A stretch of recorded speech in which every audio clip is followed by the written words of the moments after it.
Родовата еднаквост и зајакнувањето на жените се предуслов за превенција и решавање на конфликтите.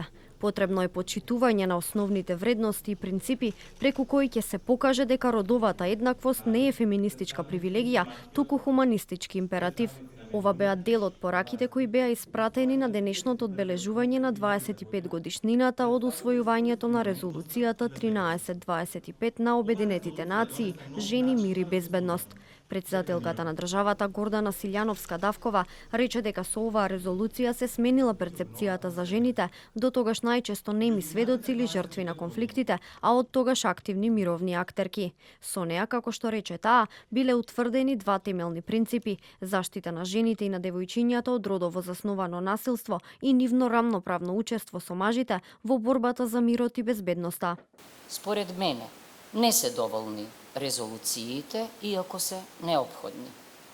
Жените, за жал, се уште се најчестите и најголемите жртви на конфликтите. Војната ги лишува женските суштества од човечкиот субјективитет, ги дехуманизира, ги инструментализира во објект на изживување.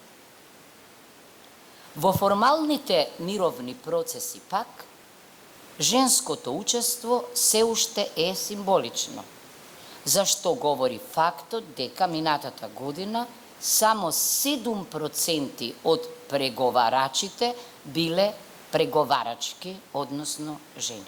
Евроамбасадорот Михалис Рокас посочи дека оваа резолуција дала глас на вистината, дека женското лидерство е клучно за постигнување на праведен и траен мир. Потенцираше дека 25 годишнината е можност да се оддаде почит на досегашните достигнувања, но и можност за подобрување на состојбата во светот. Доколку на работите погледнеме глобално, сликата е мешана, но би рекол дека прогресот е просечен, бидејќи од една страна имаме над 100 земји кои усвоиле национални акцијски планови за мирот и безбедноста на жените. Исто така, имаме таргет од минимум 15% за финансирање на родовата еднаквост и градењето на мирот, и ова е предпознатлив стандард, но од друга страна, многу ветувања и заложби направени во 2000 година остануваат неисполнети. Насилството врз жените во конфликтите се зголемува, а фондовите за родовата еднаквост и мировните процеси се под прагот.